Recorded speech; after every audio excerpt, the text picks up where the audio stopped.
Hello viewers, welcome back to my channel recipe talks and blogs.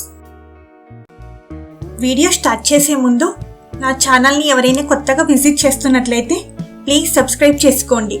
అలాగే నా video చూసి అది నచ్చితే లైక్ చేయండి. ఈరోజు మనం ఈ వినాయక చవితి సందర్భంగా వినాయకునికి ఇష్టమైన ఉండ్రాళ్ళ పాయసం చేస్తూ వినాయకుని వ్రత కథ చెప్పుకుందాం. ఈ వినాయకుని వ్రత కథ విన్నా చదివినా మనకి కోటి జన్మల పుణ్యం కలుగుతుంది.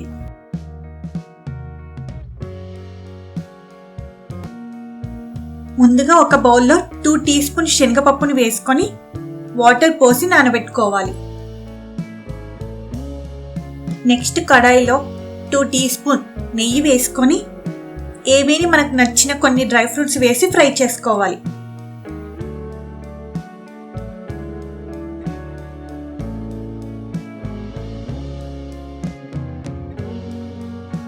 వీటిని ఒక బౌల్లోకి ట్రాన్స్ఫర్ చేసుకొని అదే కడాయిలో 2 కప్స్ వాటర్ వేసుకోవాలి. అలాగే చిటికెడు సాల్ట్, మనం నానబెట్టుకున్న శనగపప్పు 1 టీ స్పూన్ వేసి ఉడికించుకోవాలి. దీనిలో ఆల్రెడీ నెయ్యి ఉంది కాబట్టి నేను వేయట్లేదు, లేదంటే 1 టీ స్పూన్ నెయ్యి కూడా యాడ్ చేసుకోండి. శనగపప్పుని ఆల్రెడీ నానబెట్టుకున్నాం కాబట్టి ఒక 5-10 నిమిషాలు ఉడికించుకుంటే సరిపోతుంది.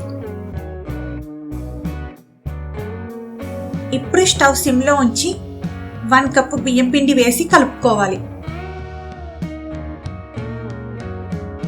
ఇలా కలుపుకున్నాక స్టవ్ ఆఫ్ చేసి గోరువెచ్చగా అయ్యేంత వరకు మూత పెట్టి ఉంచుకోవాలి. ఇలా చేయడం వల్ల పిండి చక్కగా ఉడుకుతుంది. పిండి గోరువెచ్చగా అయ్యాక గట్టిగా నలుపుతూ ముద్దలా చేసుకోవాలి. ఇప్పుడు కొంచెం పొడి పిండిని తీసుకొని చేతులకి అద్దుకుంటూ చిన్న చిన్న గోటిల్లాగా చేసుకోవాలి. పొడి పిండిని అద్దడం వల్ల పిండి చేతులకు అతుక్కుపోకుండా ఉంటుంది. ఇలా కావాల్సినన్ని ఉండ్రాలు చేసుకున్నాక లాస్ట్కి ఒక పెద్ద నిమ్మకాయ సైజ్ అంత పిండిని మనం నానబెట్టుకున్న పప్పులో వేసి కలుపుకోవాలి.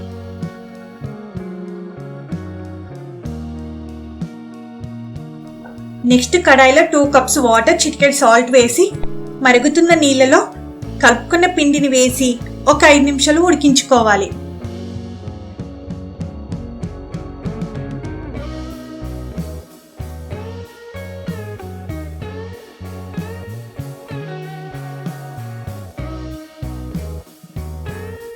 పప్పు ఉడికిపోయింది కదా. ఇప్పుడు ఉండాలని అలాగే 1 కప్పు రవ్వకి 1 కప్పు బెల్లం చొప్పున వేసి కలుపుకొని ఉండాలని ఉడికించుకోవాలి. ఈలోపు మనం వినాయకుని జనన కథని చిన్నగా తెలుసుకుందాం. పార్వతీమాత ఒకరోజు స్నానం ఆచరించే ముందు తన ఒంటికి రాసుకున్న పసుపును ఒలిచి వినాయకుని ప్రతిమను చేస్తుంది. ఆ ప్రతిమకు ప్రాణప్రతిష్ఠ చేస్తుంది. ఆ ప్రతిమే మన వినాయకుడు. వినాయకుడిని ఇంటి ద్వారం దగ్గర కాపలా ఉంచి, నేను స్నానం ఆచరించి వచ్చే వరకు ఎవరిని లోనికి అనుమతించకు అని చెప్పి వెళ్తుంది.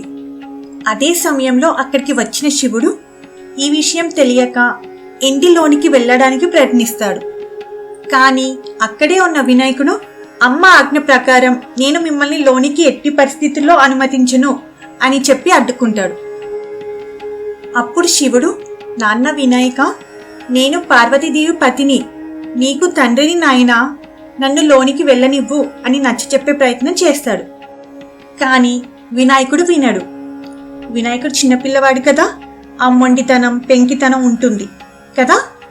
అలా చేసేసరికి శివుడికి విపరీతమైన కోపం వచ్చేసి ఆ కోపంలో త్రిశూలంతో వినాయకుని తల నరికేస్తాడు. ఈ విషయం తెలుసుకున్న పార్వతీమాత చాలా బాధపడుతుంది.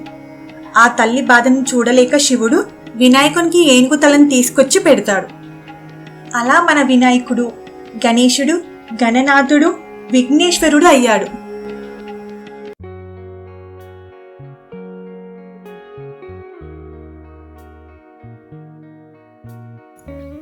ఇప్పుడు ఈ ఉండ్రాలు ఉడికిపోయి బెల్లం కూడా చాలా చక్కగా పట్టుకుంది కదా. ఇప్పుడు 3-4 యాలకుల పొడిని అలాగే వేయించుకునే డ్రై ఫ్రూట్స్ని వేసి కలుపుకొని స్టవ్ ఆఫ్ చేసుకోవాలి. ఈ పాయసం గోరువెచ్చగా అయ్యాక 1 కప్పు గోరువెచ్చని పాలను మాత్రమే వేసి కలుపుకోవాలి. అప్పుడే ఉండ్రాళ్ళ పాయసం చక్కగా పాలు విరగకుండా వస్తుంది.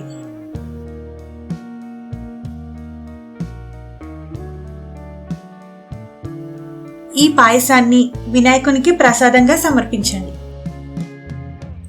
Thank you for watching my video. మీకు కనుక నా వీడియో నచ్చినట్లయితే లైక్ చేయండి, షేర్ చేయండి, అలాగే సబ్స్క్రైబ్ చేసుకోండి.